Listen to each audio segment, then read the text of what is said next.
नमस्कार विद्यार्थी मित्रांनो, स्वागत आहे परत एकदा DMR नर्सिंग या यूट्यूब चॅनल। तर मित्रांनो, एक महत्त्वाचा आणि खूप इम्पॉर्टंट अपडेट आलेला आहे। एम्स नॉर्सेट 9 जे आहे याची पदभरती निघालेली आहे। खूप मोठी वॅकन्सी असते पहा।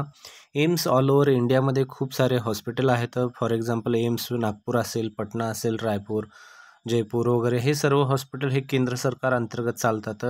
यामध्ये दरवर्षी एक्झाम ही एम्सची होते। यामध्ये सॅलरी वगैरे खूप चांगली असती, चांगली जवळपास 90,000च्या प्लसमध्ये सॅलरी भेटते। त्यानंतर सर्व सुविधा यामध्ये असतात आणि ॲडव्हान्स हॉस्पिटल वगैरे आहेत। तर थोडंसं यामध्ये तुम्हाला शॉर्टकटमध्ये सांगतो की प्रोसेस काय असते। जे काही नवीन विद्यार्थी आहेत त्यांना सांगतो, एम्सची एक्झाम ही 2 फेजेसमध्ये होती। फर्स्ट फेज असती ही स्टेज 1मध्ये होती। स्टेज 1मध्ये तुम्हाला CBT द्यावं लागते, म्हणजे कम्प्युटर बेस्ड एक्झाम द्यावी लागते। ती जर तुम्ही क्लिअर केली त्यानंतर तुम्हाला CBT सेकंड असते, that is computer based test second म्हणून असते। दोन्ही जेव्हा तुम्ही हे क्लिअर करतात त्यानंतर तुम्हाला एक इंटरव्ह्यू असतो, ज्याच्यामध्ये स्किल टेस्ट वगैरे सर्व गोष्टी केल्या जातात। त्यानंतर आहे तुमचं डॉक्युमेंट व्हेरिफिकेशन। असे चार हर्डल आहेत। 4 हर्डल जर तुम्ही क्लिअर केले तर तुम्ही या सेंट्रल गव्हर्नमेंटच्या एम्सच्या याच्यामध्ये क्लिअर होता आणि जॉब लागू शकते। जे रेग्युलर अभ्यास करणारे आहेत त्यांच्यासाठी हे खूप सुवर्णसंधी आहे। फॉर्म भरून टाका आणि पहा, जर ही जॉब लागली तर तुमचं पूर्ण लाईफ सेटल होऊन जाते। त्यासाठी खूप महत्त्वाचा व्हिडिओ आहे। जर व्हिडिओ आवडला तर नक्की लाईक करा, चॅनलला सबस्क्राईब करा। पूर्ण माहिती डिटेल पाहून घेऊ आपण, किती पद आहेत वगैरे। जर पूर्ण माहिती पाहिजे असेल तर व्हिडिओ स्किप नका करू, व्हिडिओ थोडासा मोठा होऊ शकतो, ठीक आहे। तर पहा, एम्स नॉर्सेट अंतर्गत नर्सिंग ऑफिसर या पदासाठी भरती होणार आहे। यामध्ये एम्स नर्सिंग ऑफिसर भरती नॉर्सेट फेज 9 साठी अधिसूचना आता ऑनलाईन अर्ज करता येतात, ठीक आहे। तर चला पाहूया। तर पहा, यामध्ये all India institute of medical science भरती 2025 आहे। यामध्ये पदाचं नाव असणार आहे नर्सिंग ऑफिसर, जे ऑलरेडी आहे, ठीक आहे। त्यानंतर आहे रिक्त पदे, यामध्ये 3500 आहेत, जे 3500 या ठिकाणी पदे आहेत, ठीक आहे। तर पहा, शैक्षणिक पात्रता काय लागते, तर या ठिकाणी 2 जे आहेत फॉर्म भरू शकतात, ज्यांचा डिप्लोमा झालेला आहे आणि ज्यांचं BSc झालेलं आहे। पण या एक अट आहे, लक्षात असू द्या, ज्यांचं GNM झालेलं आहे त्यांच्यासाठी एक महत्त्वाची अट आहे। GNM वाल्यांसाठी 2 वर्षाचा कमीत कमी 50 बेडेड किंवा 100 बेडेड हॉस्पिटलमध्ये तुमचा कामाचा अनुभव असणं गरजेचं आहे। हे जर कामाचा अनुभव नसेल तर तुम्हाला या ठिकाणी फॉर्म भरता येत नाही, हे खूप महत्त्वाचं आहे। BSc वाले फॉर्म प्लेन भरू शकतात, फ्रेशर वगैरे असले तरी पण। फक्त हे जी अट आहे ते GNM वाल्यांना केलेली आहे। त्यानंतर पहा, वयाची अट काय दिलेली आहे यामध्ये, 18 ते 30 वर्षापर्यंत जी कोणी आहेत फॉर्म भरू शकतात। 18 ते 30 वर्षामध्ये ज्यांचं पण इलिजिबल क्रायटेरिया बसतो ते विद्यार्थी यामध्ये फॉर्म भरू शकतात। त्यानंतर आहे वेतन श्रेणी, पहा 9,300 ते 34,800, त्यामध्ये ग्रेड पे आहे 7व्याचा, जे 4,600 असतो। यामध्ये सर्व भत्ते वगैरे ॲड होतात। हे जे आहे पगार जो हा आहे हे बेसिक पगार असतो। यामध्ये तुम्हाला भत्ते वगैरे सर्व केंद्र सरकारचे जे भत्ते आहेत ते सर्व ॲड झाल्यानंतर तुमचे जवळपास 90,000च्या पुढेही पगार जात असते, ठीक आहे। त्यामध्ये सर्व भत्ते येतात, डिअरनेस अलाउन्स, त्यानंतर हाऊस रेंट अलाउन्सेस वगैरे खूप सारे, वॉशिंग अलाउन्सेस, त्या सगळे हे अलाउन्सेसचे भत्ते, ट्रान्सफर वगैरे जे काय आहेत ते सर्व भत्ते तुम्हाला या ठिकाणी भेटतात। त्यानंतर तुम्हाला हे ऑनलाईन प्रकारे फॉर्म भरायचा आहे, ऑफलाईन पद्धतीचा फॉर्म नाही आहे, ऑनलाईन आहे। त्यानंतर फॉर्म भरण्याची तारीख कधीपासून चालू होती पहा, आणि शेवटची तारीख ही आहे ही 11 ऑगस्ट संध्याकाळी 5 वाजेपर्यंत तुम्ही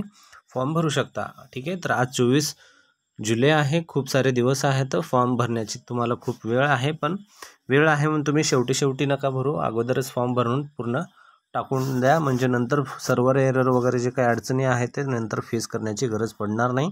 आताच फॉर्म भरून क्लिअर सोपं करून ठेवता येईल। त्यानंतर पहा, ऑर्गनायझेशनचं नेम काय, ऑलरेडी सांगितल्याप्रमाणे ऑर्गनायझेशन नेम आहे all India institute of medical सायन्समध्ये ऑल ओव्हर तुम्हाला या ठिकाणी आहे। तर त्या ठिकाणी तुम्हाला याचं पूर्ण डिटेल पण सांगून देतो, कोणत्या ठिकाणी आहे हे ऑल ओव्हर इंडिया इन्स्टिट्यूटमध्ये कोणत्या ठिकाणी किती वॅकन्सी आहेत त्याचं पण आपण PDF पाहून घेऊ। तर पहा, अशा प्रकारचे हे वॅकन्सी आहेत ऑल ओव्हर इंडिया म्हटल्यानंतर सर्व जेवढे काही एम्सचे हॉस्पिटल आहेत, ऑल एम्स हॉस्पिटलमध्ये तुम्हाला जॉब करावं लागेल। त्यासाठी तुम्हाला कोणत्या ठिकाणी किती वॅकन्सी आहेत ते पण पाहून घेणं गरजेचं आहे। तर पहा, या ठिकाणी हे पूर्ण आपल्या भारतामधले जेवढे काही हॉस्पिटल आहेत, एम्स म्हणा, त्यानंतर जे काही जिपमर वगैरे असतील, ह्या सर्व हॉस्पिटल जे सेंट्रल हॉस्पिटल चालतात सेंट्रल अंतर्गत, तर त्यामध्ये पण आहे. परत एक महत्त्वाचं यामध्ये ESICचं पण हॉस्पिटल न्यू दिल्लीचं ॲड आहे, ज्यामध्ये पण खूप सारे पदं आहेत. जवळपास 800 ते 850 पदं यामध्ये आहेत. ESIC म्हणजे एम्प्लॉयमेंट स्टेट इन्शुरन्स, ठीक आहे, जे स्कीमच्या अंतर्गत हे सर्व्हिसच्या अंतर्गत हे चालतं, जे खूप चांगलं, याच्यामध्ये पण तुम्हाला जॉब करायला सुविधा आहे.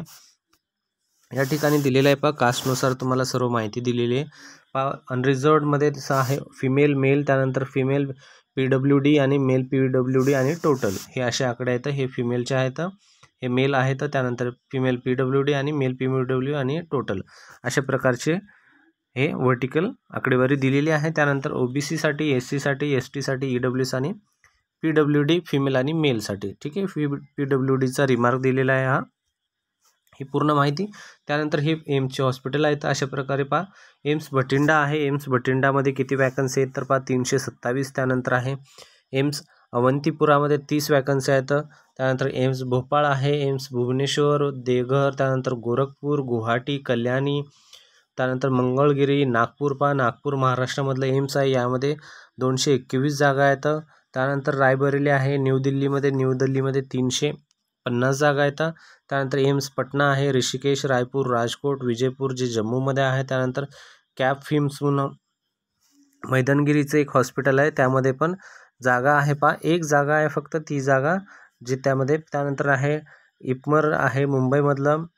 त्यानंतर आहे पहा CIP रांची, जिपमर पॉंडिचेरी, जिपमर म्हणजे Jawaharlal institute of post medical education and research पॉंडिचेरीचा. त्यानंतर जिपमर यानमचा आहे. त्यानंतर रिम्स इम्फाळ आहे, LHMC, अशा प्रकारचे सर्व हे एम्सच्या अंतर्गत चालणारे हॉस्पिटल आहेत. आणि ESIC न्यू दिल्ली या ठिकाणी 832 जागा आहेत. एकूण सर्व जागा हे 3500च्या जवळपास गेलेल्या आहेत, ठीक आहे. एवढे ह्या पोस्ट आहेत. त्यानंतर हे सर्व माहिती जर तुम्हाला डिटेलमध्ये पाहिजे असेल, PDF वगैरे हे जर पाहिजे असेल माहिती, तर तुम्ही आपल्या टेलिग्राम किंवा व्हॉट्सअप चॅनलवर जॉईन होऊन ही माहिती घेऊ शकता, ठीक आहे. तर पाहूया पुढे, यामध्ये पुढचे कंटिन्यू प्रोसेस करू. पुढे ही पूर्ण वॅकन्सीचा तुम्हाला आराखडा कळाला, किती वॅकन्सी किती आहेत. तर पहा, एम्स मुंबईमध्ये ते इपमर एक आहे, AIIPMR म्हणून मुंबईमध्ये एक आहे, त्यामध्ये एक जागा आहे, ठीक आहे. हे काय पूर्ण महत्त्वाची माहिती आहे पहा. एम्स नागपूर आहे, नागपूरमध्ये चांगल्या जागा आहेत, जवळपास 250च्या जवळपास जागा आहेत, ठीक आहे मित्रांनो. त्यानंतर मित्रांनो पुढे कंटिन्यू करू. इकडं इन्फॉर्मेशन काय काय ते पण आपण इकडे तुम्हाला पूर्ण सांगावे लागेल. त्यासाठी पहा, तुम्हाला जी महत्त्वाची आहे, जे कास्ट आणि त्यानंतर टोटल वॅकन्सी वगैरे ती सर्व सांगितलेली आहे. त्यानंतर तुम्हाला काही बेसिक आहे ती पण कवर करून टाकू. पहा, यामध्ये हे बेसिक वगैरे सॅलरी वगैरे तुम्हाला सांगितलेले आहे. तुम्हाला ऑफिशियल वेबसाईट, ही महत्त्वाची वेबसाईट आहे पहा, हे यावरच तुम्हाला सर्व माहिती भेटेल. AIIMSexam.ac.in या संकेतस्थळावर तुम्हाला सर्व याची अपडेट भेटून जाईल. त्यानंतर फॉर्म तुम्हाला ऑनलाईन भरायचा आहे. जॉब लोकेशन सांगितल्याप्रमाणे जेवढे काही एम्सचे हॉस्पिटल आहेत त्या अंतर्गत तुम्हाला करायचं आहे. लास्ट डेट जे आहे 11 ऑगस्ट 2025 संध्याकाळी 5 पर्यंत तुम्हाला फॉर्म भरायचा आहे. क्वालिफिकेशन सांगितल्याप्रमाणे BSc नर्सिंगवाले रजिस्ट्रेशन असणं गरजेचं आहे, फॉर्म भरू शकतात. पोस्ट BSc वाले पण रजिस्ट्रेशन असणं फॉर्म भरू शकतात. फक्त त्यामध्ये एकच अडचण आहे, जे GNM वाले आहेत, तर GNM वाल्यांना 2 वर्षाचं अनुभवाचं गरज आहे, ठीक आहे. तेवढं एक 50 बेडेड हॉस्पिटलमध्ये तुम्हाला अनुभव तो कंपल्सरी केलेला आहे, ठीक आहे. त्यानंतर महत्त्वाचं पुढं पहा, एक्सपिरियन्स 2 इयर एक्सपिरियन्स कमीत कमी 50 वर्षाच्या हॉस्पिटलमध्ये तुम्ही गरजेचं आहे. रिमार्क यामध्ये दिलेला आहे, to may experience above essential criteria valid experience shall be acquired, ठीक आहे. महत्त्वाचं हा पॉईंट. त्यानंतर एज लिमिट तुम्हाला सांगितल्याप्रमाणे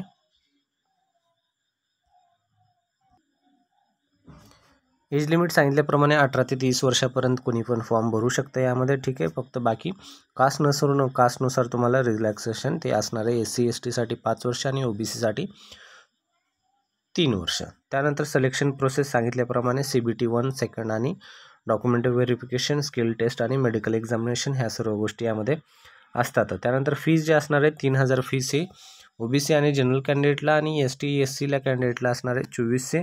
ते 2400 जे फीस आहे ते नंतर तुम्हाला रिफंड होऊन जाते, ठीक आहे. पहा, या ठिकाणी सांगितलेलं आहे 2400 फीस नंतर तुम्ही SC ST आहेत कन्फर्म झाल्यानंतर ते फीस भेटून जाते. फक्त जे आहे बाकीच्यांना जे आहे ती फीस भेटणार नाही, OBC आणि जनरलवाल्यांसाठी. ठीक आहे.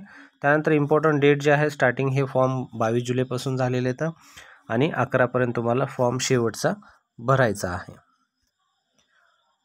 यामध्ये पहा 11 तारखेला लास्ट डेट ॲप्लिकेशन तुम्हाला फॉर्म भरायचा. त्यानंतर करेक्शन डेट पण दिलेली आहे. पहा करेक्शन तुम्ही 22 ऑगस्टपासून 28 ऑगस्टपर्यंत या 6 दिवसामध्ये तुम्ही करेक्शन करू शकता. जे काही तुमचं करेक्शन आहे फॉर्म ॲप्लिकेशन वगैरे एडिट होतो त्या ठिकाणी एडिट करून तुम्हाला पूर्ण सर्व माहिती करेक्ट करायची. त्यानंतर एक्झाम डेट सांगितल्याप्रमाणे CBT 1 जी असते ती 14 सप्टेंबरला आहे, जो येतो संडे. आणि त्यानंतर CBT 2 जे आहे तो येतो 27 सप्टेंबरला. जे CBT 1मध्ये पास झाले त्यांना CBT 2 द्यावी लागेल लगेच. आणि CBT 2मध्ये क्लिअर झाल्यानंतर स्किल टेस्ट, त्यानंतर मेडिकल एक्झामिनेशन, डॉक्युमेंट व्हेरिफिकेशन हे सर्व पुढची प्रोसेस तुम्हाला कवर करावी लागेल.